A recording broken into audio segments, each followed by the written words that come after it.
Hello दोस्तों, कैसे हैं आप सब।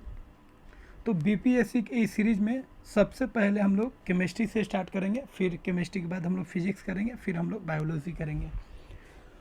तो दोस्तों अब हम लोग स्टार्ट करने जा रहे हैं केमिस्ट्री का फर्स्ट लेक्चर, जिसमें हम लोग केमिस्ट्री का बहुत सारा बेसिक्स सीखेंगे और यहाँ पे जो भी टॉपिक्स हम डील करेंगे और उनसे रिलेटेड जो हम क्वेश्चन करेंगे वह वही होगा जो बीपीएससी में पूछे गए हैं या उसमें पूछने का संभावना रहता है। तो बीपीएससी से रिलेटेड जितना भी टॉपिक्स होगा सारे टॉपिक्स को हम लोग डील करेंगे जो साइंस से जुड़े हुए हैं। सबसे पहले हम लोग केमिस्ट्री का क्लासिफिकेशन करते हैं, फिर उसको हम लोग समझते हैं केमिस्ट्री में होता क्या है और हमें पढ़ना क्या है। तो दोस्तों केमिस्ट्री में हम लोग मेनली मैटर का स्टडी करते हैं। तो केमिस्ट्री में एक्चुअल जो है हम लोग मैटर का स्टडी करते हैं, स्टडी ऑफ मैटर।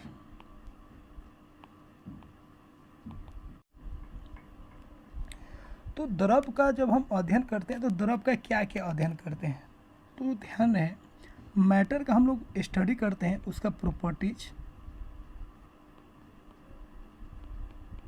मतलब उसका गुण, उसका स्ट्रक्चर, संरचना और उसका कंपोजिशन, जिसको हम लोग बोलेंगे बनावट या संगठन। तो कोई मैटर अगर है तो उसका गुण क्या है, उसका संरचना क्या है, उसका बनावट क्या है, जब ये सब हम स्टडी करते हैं तो उस साइंस के ब्रांच को, उस साइंस के शाखा को हम लोग क्या बोलेंगे, केमिस्ट्री बोलेंगे। ठीक है। अब हम लोग का जो सबसे फंडामेंटल, जो सबसे बेसिक चीज़ है वह है हमारा केमिस्ट्री का क्लासिफिकेशन। केमिस्ट्री को हम लोग कैसे क्लासीफाई करेंगे। तो दोस्तों केमिस्ट्री को हम लोग दो तरीके से क्लासीफाई करते हैं, उसको हम लोग एक बार देख लेते हैं।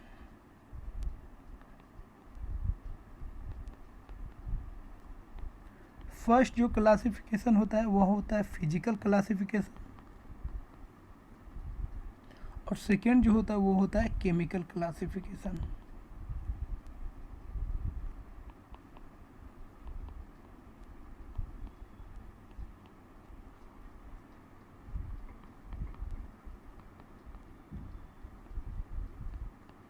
फिजिकल क्लासिफिकेशन को हम लोग हिंदी में बोलेंगे भौतिक वर्गीकरण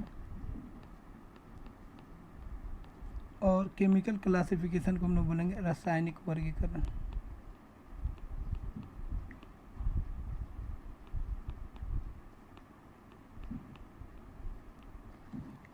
फिजिकल क्लासिफिकेशन मैटर जो होते हैं वह तीन स्टेट में पाए जाते हैं, एक सॉलिड या लिक्विड या गैस।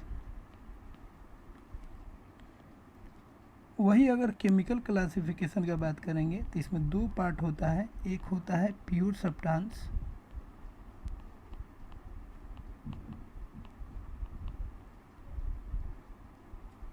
एक होता है इम्प्योर सब्सटेंस।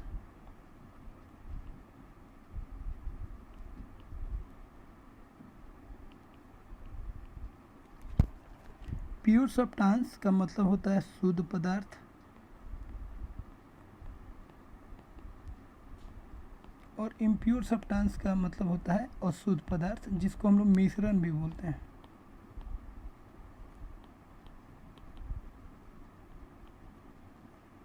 या इसी को हम लोग क्या बोलेंगे, मिश्रण, जिसको इंग्लिश में हम लोग बोलेंगे मिक्सचर।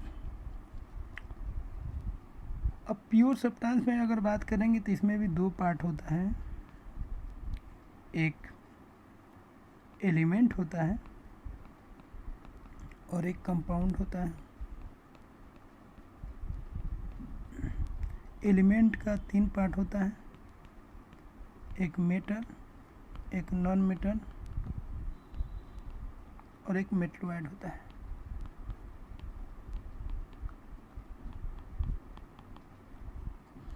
कंपाउंड का बात करेंगे तो इसका भी दो पार्ट होता है, एक ऑर्गेनिक और एक इनऑर्गेनिक। सॉलिड का होता है ठोस, लिक्विड का होता है द्रव और गैस क्या होता है, गैस। उसके बाद एलिमेंट का हिंदी होता है तत्व, कंपाउंड का हिंदी होता है यौगिक, और मेटल मतलब होता है धातु, नॉन मेटल मतलब होता है अधातु, और मेटलवाइट मतलब होता है उपधातु।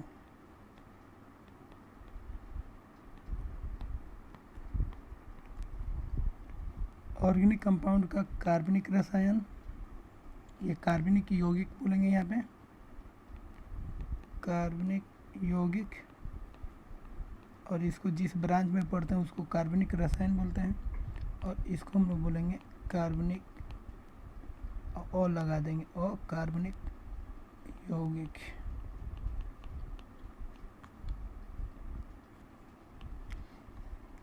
मिश्रण भी दो प्रकार का होता है, एक होता है होमोजीनियस और एक होता है हेट्रोजीनियस।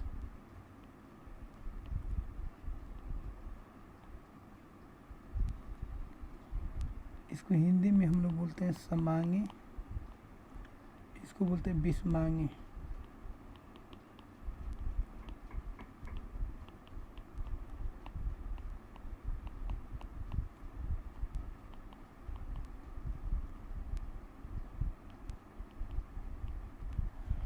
ठीक है, तो ये हमारा क्लासिफिकेशन हो गया केमिस्ट्री का।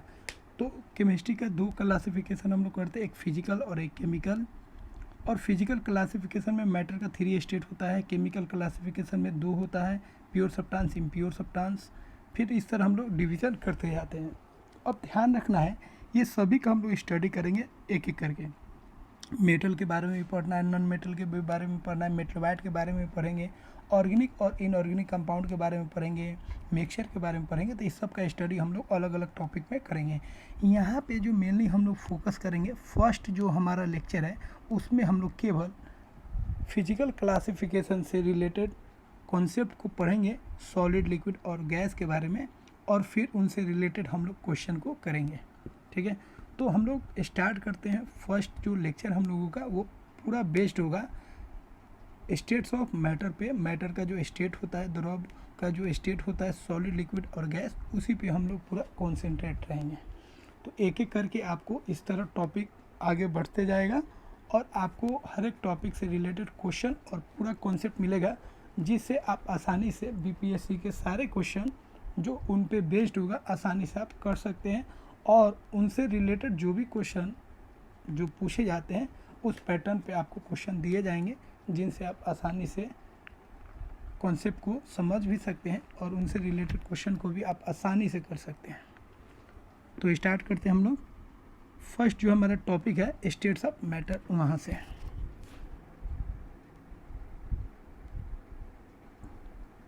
तो टॉपिक फर्स्ट जो रहेगा वो हमारा रहेगा वही स्टेट्स ऑफ मैटर।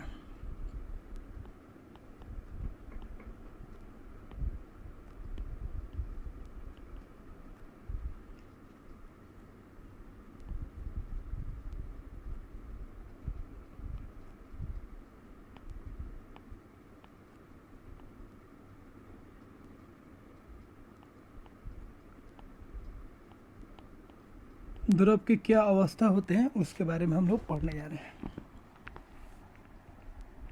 दोस्तों सबसे पहले हम लोग जान लेते हैं, कोई भी मैटर जो होता है वो समय के साथ मैटर में बदलाव आता है।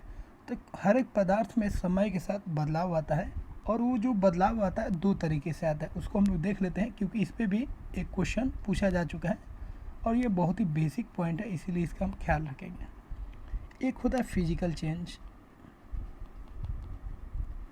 क्योंकि स्टेट को समझने के लिए फिजिकल चेंज और केमिकल चेंज को समझना जरूरी है। केमिकल चेंज तो एक को भौतिक परिवर्तन बोलेंगे और एक को रासायनिक परिवर्तन बोलेंगे।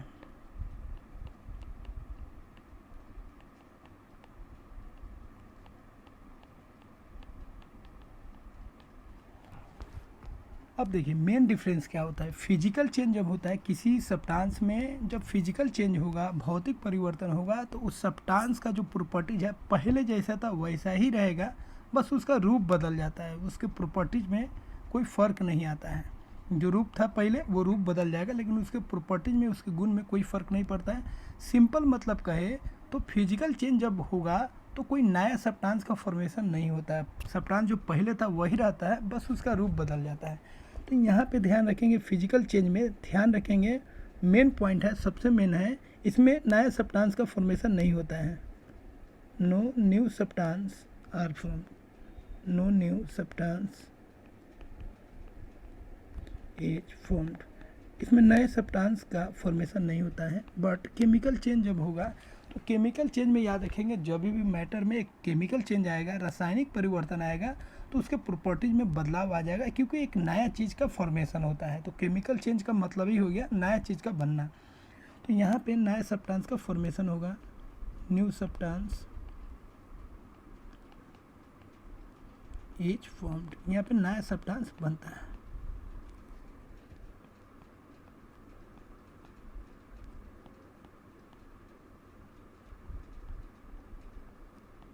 नया पदार्थ नहीं बनता है, यहाँ पे ध्यान रखेंगे, नया पदार्थ बनता है।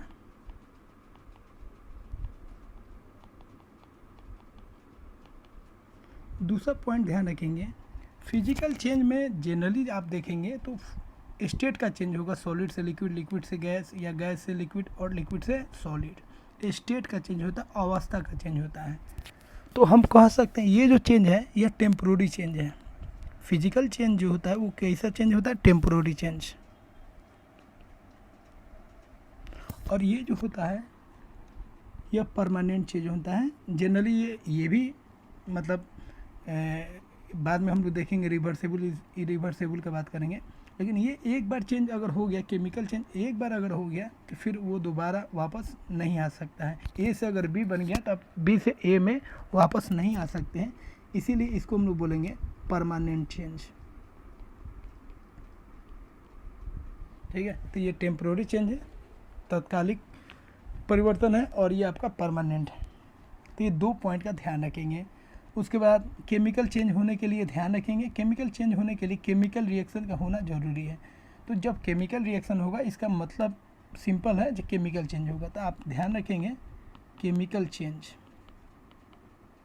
केमिकल चेंज कब होगा, जब केमिकल रिएक्शन होगा।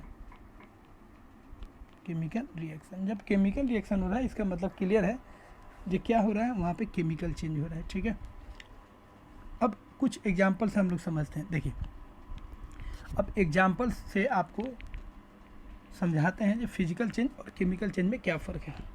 फिजिकल चेंज का एग्जाम्पल देखिए, एग्जाम्पल ऑफ फिजिकल चेंज।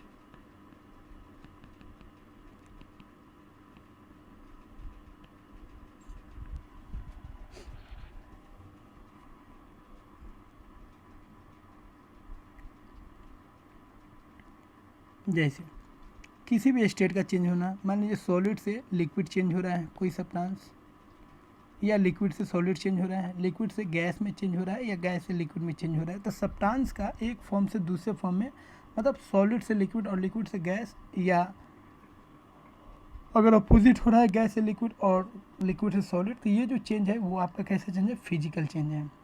उसके बाद किसी भी चीज़ का बॉयल होना, मेल्ट होना, फ्रीज होना, तो मेल्ट होना, मेल्टिंग है कि नहीं। उसके बाद आप बोल सकते हैं बॉयलिंग, फ्रीजिंग। ठीक है, तो किसी भी चीज़ का फ्रीज होना, जमना, बॉयल होना, या मेल्ट होना, पिघलना, तो ये सब जितना भी चीज़ है, ये जितना भी चेंज हम लोग देख रहे हैं वो सब कैसा चेंज है, फिजिकल चेंज है।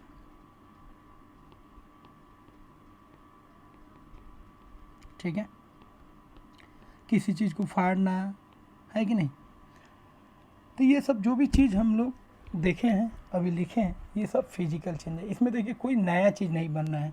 अगर आप आइस को देखेंगे और आइस जब वाटर में बदलेगा, तो देखिए आइस से जब वाटर बदल रहा है तो फॉर्म का चेंज हो रहा है, इसमें कोई प्रॉपर्टीज में नहीं बदलाव आ रहा है। आइस का भी वही टेस्ट होगा और वाटर का भी वही टेस्ट होगा, है कि नहीं, लेकिन रूप अलग अलग है। आइस जो है पानी ही है, H2O ही है, तो H2O का 2 रूप हो गया, है कि नहीं। एक वाटर हो गया, H2O जब लिक्विड में रहेगा तो वाटर हो गया, H2O यहाँ पे क्या है, लिक्विड है, और H2O जो है आइस वाला वो कैसा है, सॉलिड है।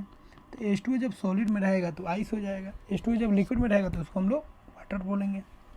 तो यहाँ पे आप देख सकते हैं यहाँ पे कोई नया चीज़ का फॉर्मेशन नहीं हो रहा है, बस स्टेट का परिवर्तन हो रहा है, स्टेट में बदलाव हो रहा है। अब हम लोग केमिकल चेंज का बात कर लेते हैं। Example of chemical change. अगर लेक्चर बड़ा होगा तो इसको हम लोग 2 पार्ट में कर लेंगे। फर्स्ट पार्ट रहेगा बस यही बेसिक फिजिकल एंड केमिकल, और अगले पार्ट में हम लोग इसका कर लेंगे states of matter. Chemical change का एग्जाम्पल, केमिकल चेंज का सिंपल ध्यान रखना है, नया चीज़ का बनना। जैसे अगर आप सिंपल अब अपने घर में देखते हैं, जब हम लोग घर में जब खाना पकता है तो आप देखते होंगे जब चावल से जब मतलब भात, उसको हम लोग जनरली बोलते हैं भात बन जाता है, तो आप देखे होंगे फिर उसको हम लोग कन्वर्ट चावल में नहीं कर सकते हैं। सब्जी अगर कच्चा सब्जी पक गया तो फिर उसको हम कच्चा नहीं कर सकते हैं। दूध से अगर दही बन गया तो दही से हम दूध नहीं बना सकते हैं, है कि नहीं। लोहा में अगर जंग लग गया तो फिर उस लोहा को हम वापस नहीं ला सकते हैं। तो जितना भी फूड का पकना है, कुकिंग ऑफ फूड, ये जो एग्जाम्पल है वो आपका कैसा है, वो आपका केमिकल चेंज है, कुकिंग ऑफ फूड। इसमें एक बार बन गया तो फिर दोबारा आप उसको वापस नहीं ला सकते हैं। ए से बी बन गया तो बी से ए नहीं आएगा, लेकिन फिजिकल चेंज में बी से ए बन गया तो ए से बी आ जाएगा, मतलब उसमें रिवर्सेबल वाला सिस्टम है, यहाँ पे नहीं है। तो खाना का बनना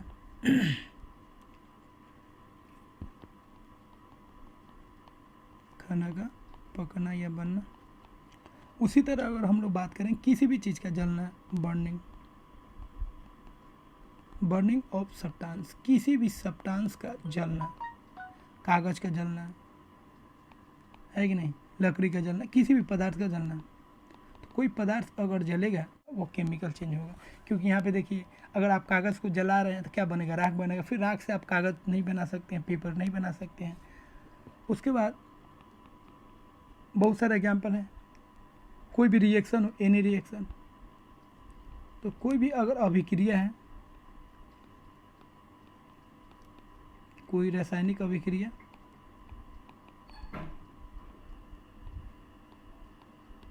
तो कोई अगर अभिक्रिया है तो वो आपका कैसा चेंज है, वो केमिकल चेंज है। जैसे अब यहाँ पे देखिए H2 + O2 क्या बना, H2O बना। अब यहाँ पे देखिए H2, O2 और H2 तीनों में फ़र्क है। H2 जो होता है ये फ्लेमेबल होता है, ये जलने वाला होता है, ज्वलनशील होता है। O2 जो होता है ये सपोर्टर होता है, मतलब ये जलने में मदद करता है। लेकिन H2 देखिए ये बुझाने का काम करता है, एक्सटिंग्विशर होता है।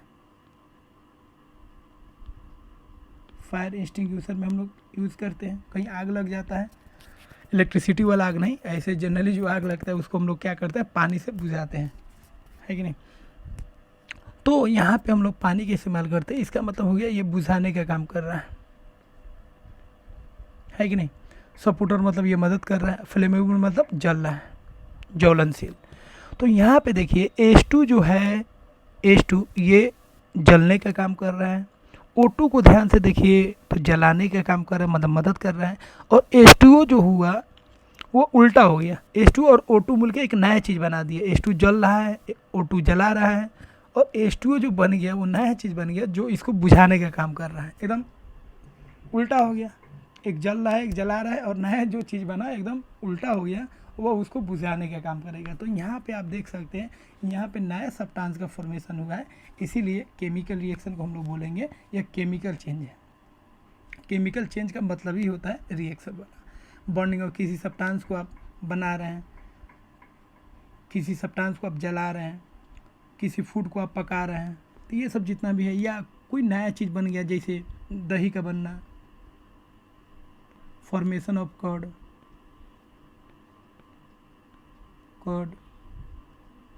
फ्रॉम मिल्क, तो मिल्क से, दूध से दही का बनना,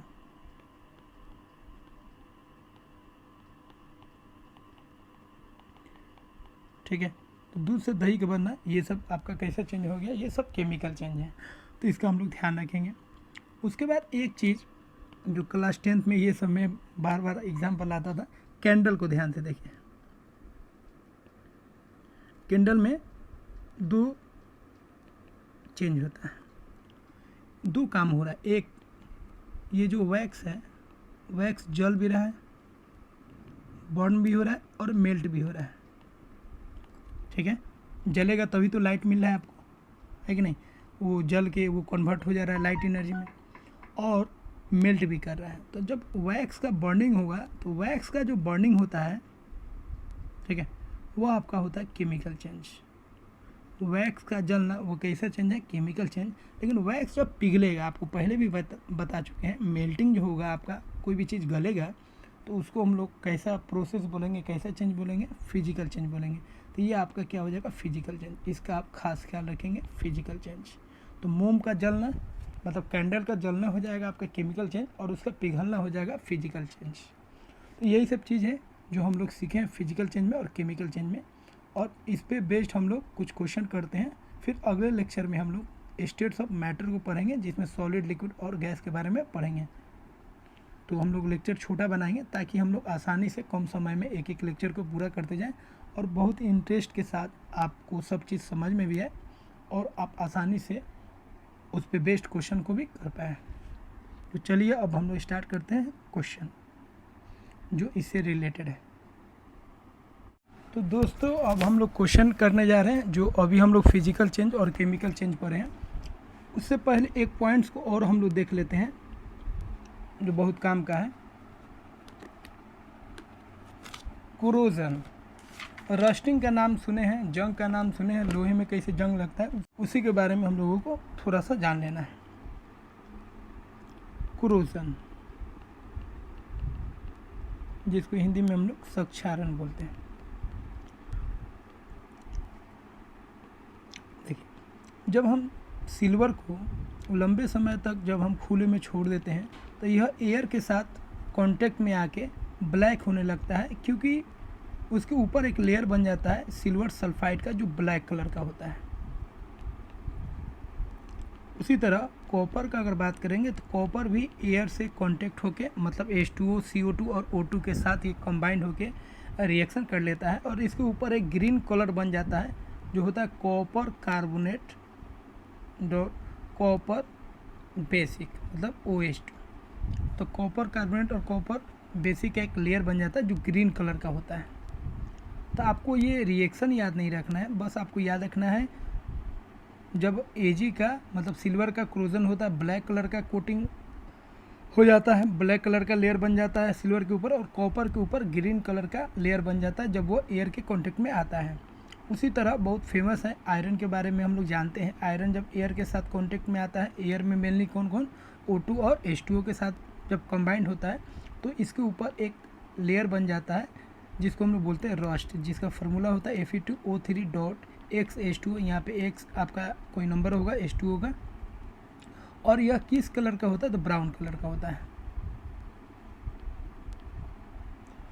ठीक है, ये रस्ट का फार्मूला हो गया, इसको हम लोग ध्यान रखेंगे। और हम लोग जानते हैं जो लेयर बनता है आयरन के ऊपर, जो लेयर बनता है उसको हम लोग रस्ट बोलते हैं, जंग बोलते हैं। और ये जंग धीरे धीरे क्या करता है, लोहा को खोखला कर देता है। तो ये जो भी एग्जाम्पल हम लोग तीनों देखे हैं यह केमिकल रिएक्शन हो रहा है, इसीलिए यह एग्जाम्पल किसका हो जाएगा, केमिकल चेंज का। तो ये सब कॉन्सेप्ट हम लोग सीख लिए। अब हम लोग क्वेश्चन की ओर बढ़ते हैं और क्वेश्चन को देखते हैं किस तरह के क्वेश्चन पूछे गए हैं एग्जाम में। तो ये जो भी क्वेश्चन हम लोग करने जा रहे हैं वो प्रीवियस ईयर के क्वेश्चन है। कुछ यूपीएससी के होंगे, कुछ यूपीपीसीएस के होंगे और कुछ बीपीएससी के होंगे। फर्स्ट क्वेश्चन को हम लोग देखते हैं, एग्जाम्पल ऑफ फिजिकल चेंज। इनमें से कौन सा फिजिकल चेंज का एग्जाम्पल है। तो देखिए, getting off black colour of Ag in air, ये आपको पता है, ये कोरोजन वाला मामला हो गया। तो Ag जब ब्लैक होगा तो यह केमिकल रिएक्शन हो गया, केमिकल चेंज हो जाएगा। बर्निंग ऑफ कैंडल, कैंडल का जलना, तो कैंडल का पिघलना फिजिकल हो जाएगा और कैंडल का जलना क्या हो जाएगा, केमिकल हो जाएगा। Formation of curd from milk, दूध से दही का बनना, तो दूध से दही का बनना वो क्या हो जाएगा, केमिकल चेंज हो जाएगा। लेकिन यहाँ पे देखिए, डाइसोल्यूशन ऑफ शुगर इन वाटर, तो यहाँ पे क्लियर है, यहाँ पे जब हम चीनी को जब हम घोलेंगे पानी में तो वो जो चीज़ हो रहा है, वो जो प्रोसेस हो रहा है, वो जो चेंज हो रहा है, वो कैसा चेंज है, वो आपका फिजिकल चेंज है। अगले क्वेश्चन की ओर हम लोग बढ़ते हैं, जल का वाष्प में परिवर्तन कहलाता है। जब हम वाटर को गर्म करते हीट करेंगे तो वो वेपर में बदलेगा। तो यहाँ पे क्या हो रहा है, स्टेट का चेंज हो रहा है। तो कौन सा चेंज होगा, तो वह आपका कौन सा चेंज हो जाएगा, वो आपका फिजिकल चेंज हो जाएगा। ठीक है, केमिकल चेंज नहीं होगा और जैविक चेंज नहीं होगा, मतलब कोई इसमें डिकम्पोजिशन नहीं हो रहा है, और वह प्राकृतिक भी नहीं है, क्या कि हम लोग हीट कर रहे हैं। तीसरा क्वेश्चन को देखते हैं, which of the following is या आर केमिकल चेंज, कौन सा इसमें केमिकल चेंज है आपको बताना है। ठीक है, तो देखिए क्रिस्टलाइजेशन ऑफ NaCl, क्रिस्टलाइजेशन का सिंपल मतलब समझिए सॉलिड बनना। तो सोडियम क्लोराइड जब सॉलिड फॉर्म में रहेगा तो आपका कौन सा चेंज हो गया, फिजिकल चेंज, उसमें स्टेट का बदलाव आ रहा है। बर्फ़ का गलन मतलब मेल्टिंग ऑफ आइस, आइस जब पिघलेगा तो कौन सा चेंज हो गया, physical change. Milk of coagulation, coagulation का मतलब यहाँ पे आपको समझना है, मिल्क का कोगुलेशन एक कोगुलेशन का पार्ट हो गया, मतलब जमना। तो मिल्क का जमना मतलब दही बनना। तो मिल्क से जब दही बनेगा तो आपका कैसा चेंज हो जाएगा, केमिकल चेंज हो जाएगा। तो ये दोनों आपका फिजिकल चेंज है, और ये आपका तीसरा क्या हो गया, केमिकल चेंज। इसीलिए आपका ऑप्शन कौन सा सही होगा, 1 3। थर्ड नंबर आपका केमिकल चेंज हो जाएगा, बाकी दोनों जो है वो आपका फिजिकल चेंज होगा। क्वेश्चन नंबर 4 हम लोग करते हैं, which of the following is a chemical change, निम्नलिखित में से कौन सा रासायनिक परिवर्तन का उदाहरण है। तो देखिए, dispersion of white light passing through a prism, जब हम किसी प्रिज्म से जब वाइट लाइट को मतलब सनलाइट को पास कराएंगे तो वो 7 कलर में बढ़ जाएगा। यह कोई परमानेंट चेंज तो है नहीं।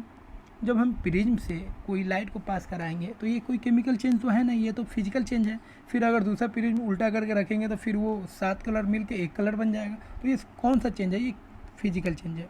सब्जियों का पकना, तो आपको हम बता चुके हैं, कोई भी चीज़ अगर आप पकाते हैं, ठीक है, तो वह क्या होगा, केमिकल चेंज होगा। तो ये आपका केमिकल चेंज हो गया, ऊपर वाला फिजिकल चेंज हो गया। सनी हुई मिट्टी, कोई मिट्टी अगर गीला है उसको आप सान रहे हैं, फिर वो सूखेगा, ठीक है, तो भंगुर हो जाएगा, टूटने लगेगा, तो वो आपका कौन सा चेंज होगा, वो आपका फिजिकल चेंज हो गया, उसमें कोई नया चीज़ नहीं बन रहा है। नमक का पानी में घुलना, तो कोई भी सॉल्यूशन आप बना लीजिए, नमक को घोलिए, चीनी को घोलिए, कोई भी चीज़ अगर घोलते हैं, रिएक्शन अगर नहीं होता है तो वो आपका कैसा चेंज होगा, वो आपका फिजिकल चेंज हो जाएगा। तो ए फिजिकल चेंज है, डी फिजिकल चेंज है, सी भी आपका फिजिकल चेंज है, बट बी जो है आपका यहाँ पे क्या बोल रहा है, सब्जी का पकना, तो वो आपका केमिकल चेंज हो जाएगा। तो इस तरह बी ऑप्शन आपका केमिकल चेंज हो जाएगा, बाकी सब आपका फिजिकल चेंज हो जाएगा। तो दोस्तों अब हम लोग नए लेक्चर में नए वीडियो के साथ मिलेंगे, जिसमें हम लोग स्टेट्स ऑफ मैटर, मैटर का अलग अलग जो स्टेट होता है, सॉलिड, लिक्विड और गैस, उसके बारे में हम लोग अध्ययन करेंगे। तो मिलते हैं हम लोग अगले लेक्चर में।